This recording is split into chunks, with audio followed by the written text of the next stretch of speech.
I am back. That's right, I'm back. And I want to tell you one of the reasons why I appreciate the story, the stories of South Africa, because Johannesburg has one story, Cape Town has another story, Durban has another story. But I appreciate South Africa on so many different levels. Now, before we get into it, you know the deal. Hit that subscribe bell, share, notification, tell people, let people know about Maximum Impact with Jay Cameron, what we have going on here, where we're bridging the gap between Africa and the African diaspora. The big part about this is when I first went to South Africa, I realized how much I didn't know about South Africa. You know, most of us only know Mandela and apartheid. That's it. That's it. But we don't understand how many people have been fighting and how many people were in prison right along with Mandela and Oliver Tambo. And most people don't even know Oliver Tambo, you know. So it's these things. When I say this, meaning in America, because our focus has been so much on our civil rights that we don't realize that there were people who were fighting at the same time. There's a movie on Netflix called Skin. Make it your business to watch that movie. For anybody who thinks that we had it worse in America, shoot, it was just as bad. It was just as bad in South Africa. It's just as bad in Kenya. Just as bad in Brazil. Just as bad. Just as bad.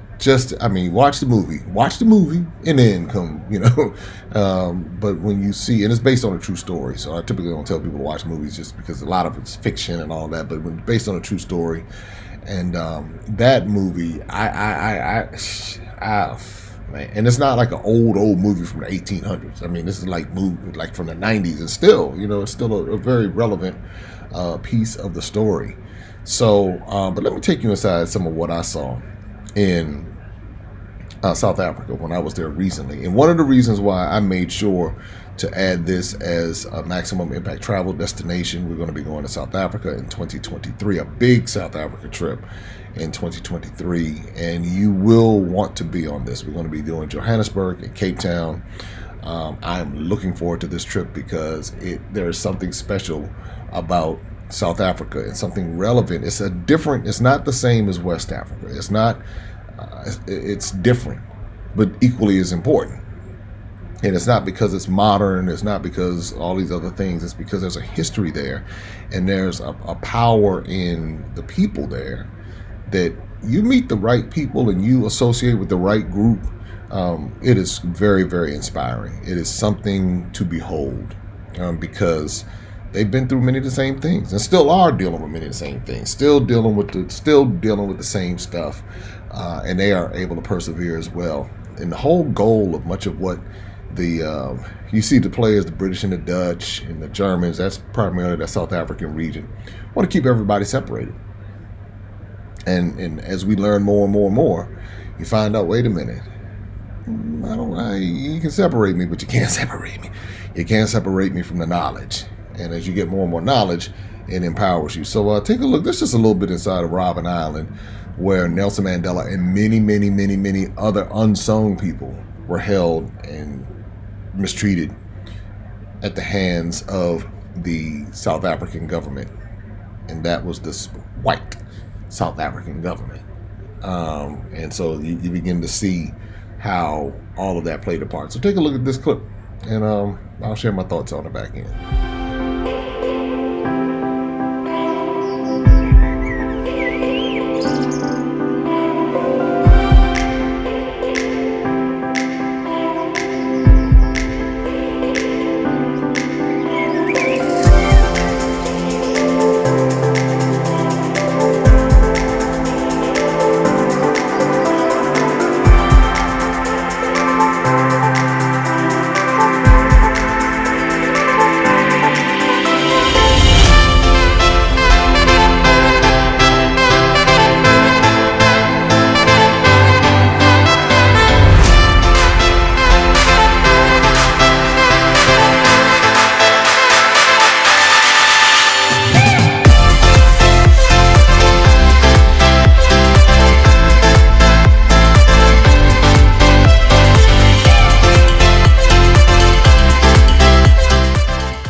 we are done with the bus tour, then only we take you to prison. And that's when you'll be doing a prison time. Before they actually built the prison, they initially had to remove gravestones here. This used to be a very large grave site. In fact, from where the prison is, going all the way down to our right-hand side, if not hundreds, there's thousands of graves here. Now, ladies and gentlemen, graves that are found on this part of this island takes us back to a time, actually not far different from the time the world is phasing out of right now. One of many times in our history as human beings when the world was stricken hard by the disease known as leprosy.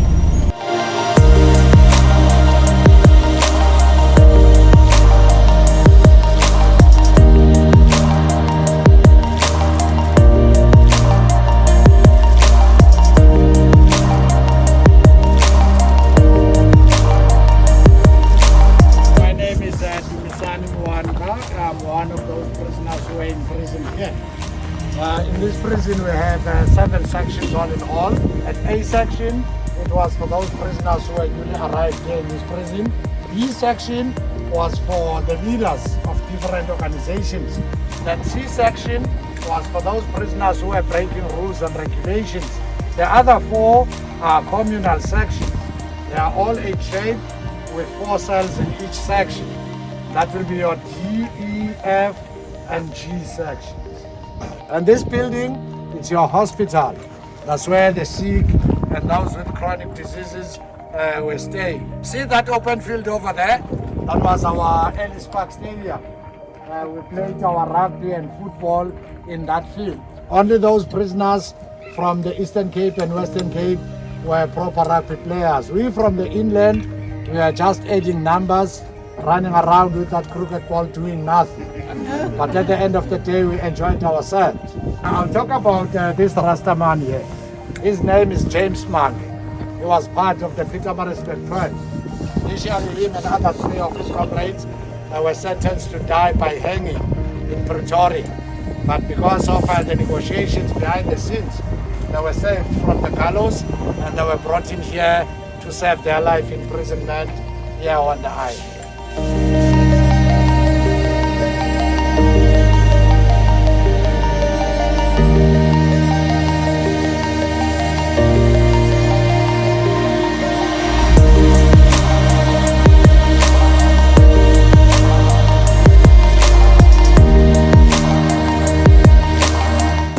We were asked by the High Command of our military wing to infiltrate the country and do some operations for the movement. But we were 4 in that group, not knowing that the 4th guy was a double agent. So after doing some operations, he decided to sell us up. So now we were arrested, found guilty of terrorism, sabotage, possession of arms and ammunition, trying to overthrow the government by force, and were sentenced to 30 years each.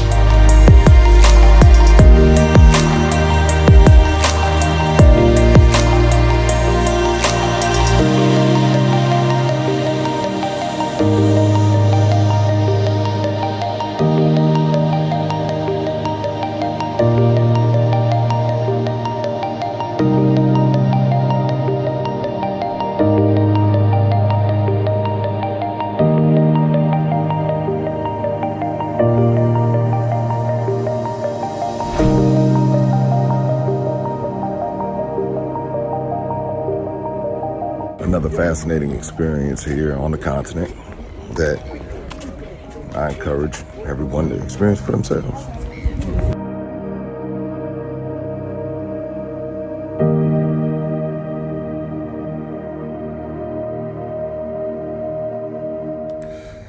Yeah, that's powerful. That's powerful, and I say that because that's not something that most people are just going to have brought and put on their doorstep. One thing I wanted everybody to see is how many Europeans or people of European descent were present, learning about this history about these black and brown people, but how many of us are absent. There were few people there, but that's a place that we should go and learn about the stories, because many people fought and understood why they were fighting. I've heard some people in religious circles say that these people are out of order because they resisted the government, and they resisted, and God put government in place, and we should follow the laws of the land. And I'm sitting up here thinking to myself, I said, there's contradictions in all of that, because the Bible also says that you should not steal, you should not kill, you should not do all these other things. But many of these governments, the way they became in power is because they stole and they killed and they raped and they pillaged and they did all these different things. But yet somehow, once they get in position, after they've done that, now, you ignore all of that and just begin to follow their particular system or their particular rules. So it's and then, oh God, I don't even want to go down that road right now. I'll save it. I'll do a talk on that once I release this other video. But to see and to hear the gentleman who was in prison there tell the story is something that we need to understand. And regardless of your ethnicity, but in particular, those who are descendants of the continent of Africa, understanding the struggle and who all was behind it. Because once you understand who all was behind it, that plays a huge part in your perspectives. Once you understand who was manipulating and twisting, and there's a video I want to show you here real quick. I found it on IG, and I think it's a really good piece, because this particular piece is able to put some things into perspective too. I think it's a good piece. So check this out. Just listen to the words of this, and I'll explain it. If you collect 100 red ants and 100 black ants and put them in a jar, nothing will happen. But if you shake the jar, the ants will start killing each other. The reds believe the black is the enemy, and the black believe the red is the enemy, when in reality, the one who shook the jar is the enemy. The same is true in society. Men versus women, left versus right, rich versus poor, science versus religion, gossip, rumors, etc. Before you fight with each other, you must ask yourself, who is shaking the jar? Who is shaking the jar? That's the thing. Who is shaking the jar?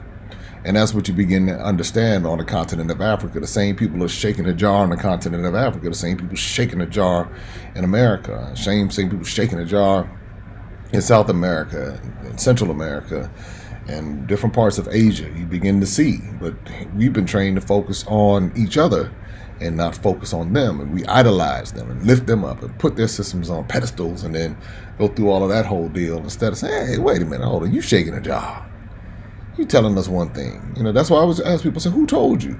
Who told you this? Who told you that? Who told you? Who told you?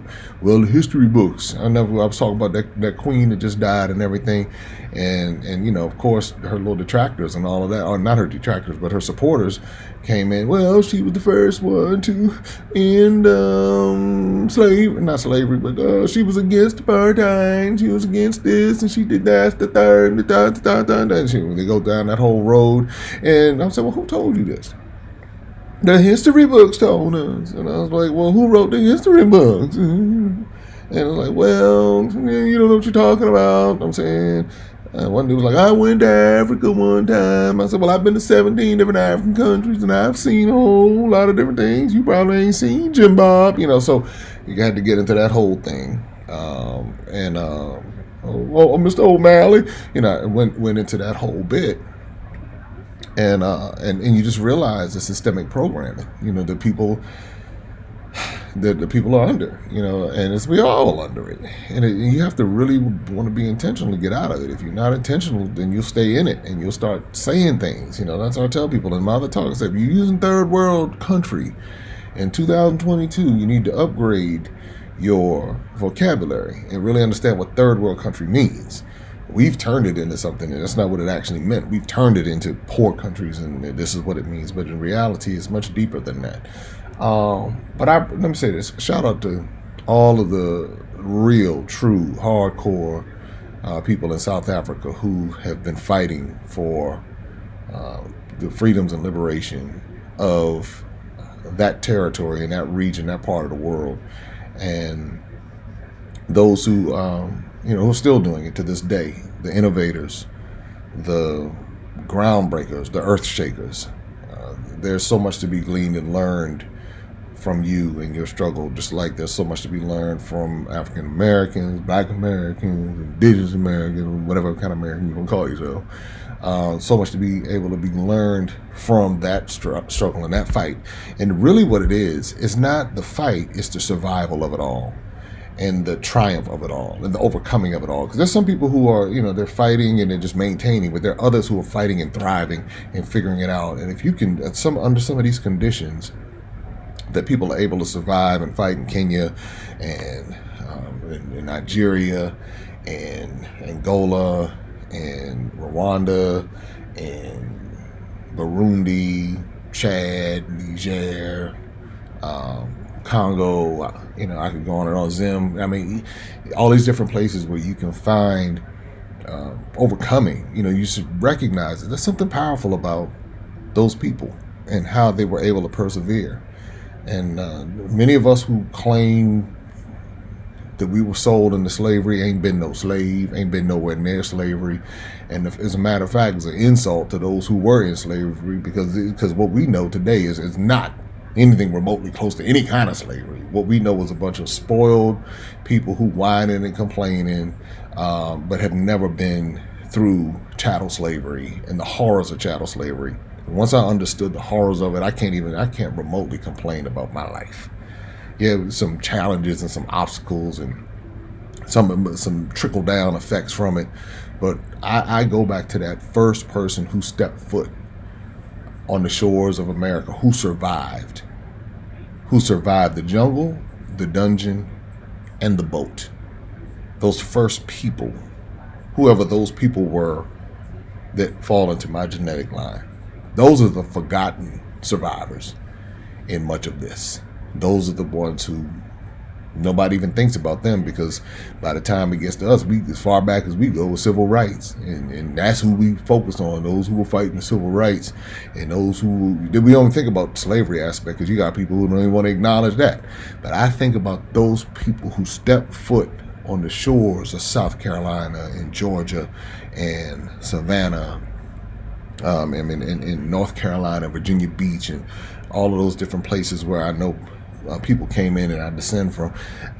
I think about them and I say, for me, I owe it to them to be willing to go back and learn more of the story. So I tie that into South Africa because there were many people, although now there was a slave route from Elmina to Cape Town. But many people in South Africa did not endure that same type of deal, even though there was a gentleman in South Africa. He was telling me how the slave trade was happening in South Africa. And the way that it was happening is because people's last names, if they were the last name was like February or January or March or Saturday or something like that, that was the day that they were supposed to be shipped off. Now, this is what he told me. He said, so if you run into a brown person, a black African, South African, and their last name is that, chances are that's where it came from. I was like, that's kind of deep. So I don't know.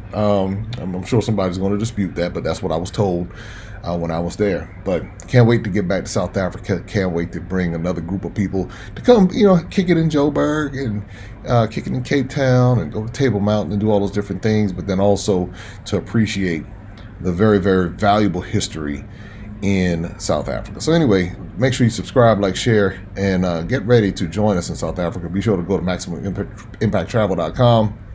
You can see the trip that's coming up next year. It's going to be a doozy. It's going to be a big one. I'm telling you, don't delay, because we're going that's going to be our one big trip that we're going to have. I think we're doing 2 trips next year to South Africa, but both of them are going to be really, really special, and we'd love for you to be a part.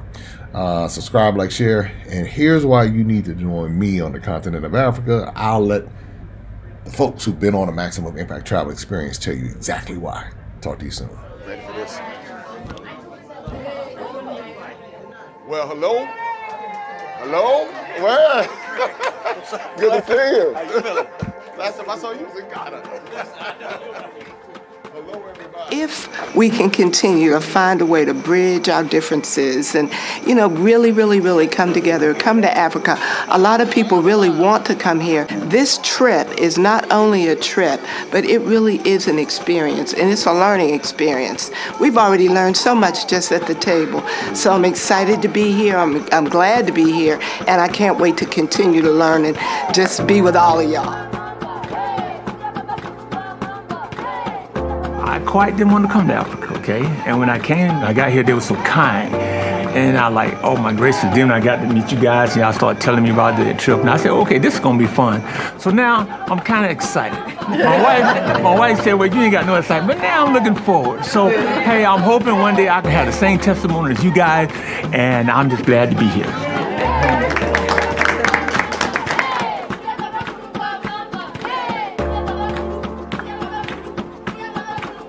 Our second Maximum Impact experience, and I've been singing your praises, Jay, hands down. If you want to go to Africa, you got to do it with Jay. There's no other way. And to be honest with you, when Renee, Jeff, James signed up for this, I'm like, we can't let y'all go without us. And so here we are. It's just the most interesting thing in the world to come to a place such as this. It's beautiful. I mean, this is a beautiful resort. You all seem like very wonderful people. We all have something in common. We're all connected. We all are connected. This is my second trip with Maximum Impact. I was in Ghana, July last year, and I brought my daughters with me. And they had a pretty rough experience because they had a lot of expectations that weren't realistic. But it took them 2 weeks to decompress and then to understand fully the magic that had happened on that trip. This is my mom, Claudette, and I'm very grateful that she brought me here.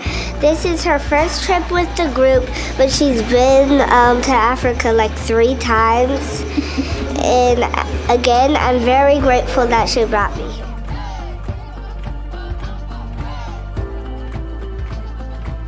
This is my second trip, and I'm going to have a third, a fourth, and a fifth. And I tell you, I'm still excited about all the things that I'm experiencing. And you would think I've been to many countries, I traveled a lot, but I've never been to a country where people look like me. Everywhere I went, I always had to fit in. And that, was kind of traumatic for me after coming here and being received the way I was.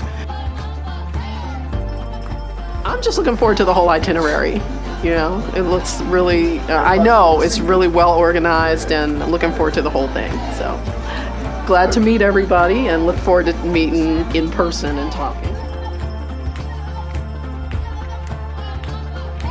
Hi, my name is LaDanya. These are my parents, and I'm really excited to be here. I'm 21 years old, and thank you for hosting this trip and bringing us all here. Hi, I'm Faith Benson Lettle. These are my parents.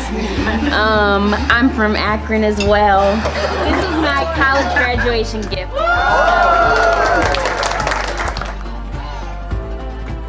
I got 18 grandkids and 9 great-grandkids, and all of them want to come. Because I was so excited, thanks to Jay. I walked through the streets of Philadelphia lifting up Africa. You gotta go. I said, if you're Afro-American, you write that down on whatever form, you need to go to Africa. Travel a lot, and over the last couple years, I really want to do a deep discovery of Africa, all the African countries, and I found Jay, and I said, that's the way I want to do it. So we were very appreciative. This is my sister Linda, and the reason I'm here is because Linda spoke so highly of the trip she was on in Ghana. Coming to Africa, I liked it. It's something different. You can connecting with the people here, connecting with the workers here. I like that idea and that approach. So I wanted to come and see for myself.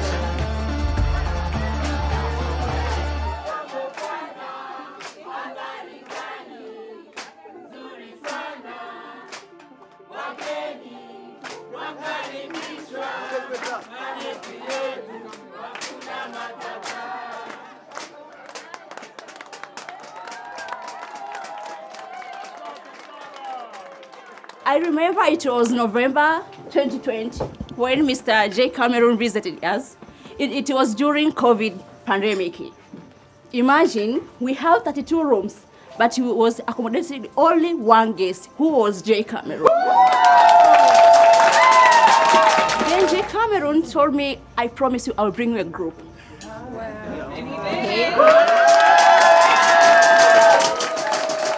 So on behalf of Airport Planet Lodge, we are here to express our sincere gratitude to host you here today. I can't imagine doing Africa without being on a Maximum Impact tour, because being with a group like this just adds so much more to it.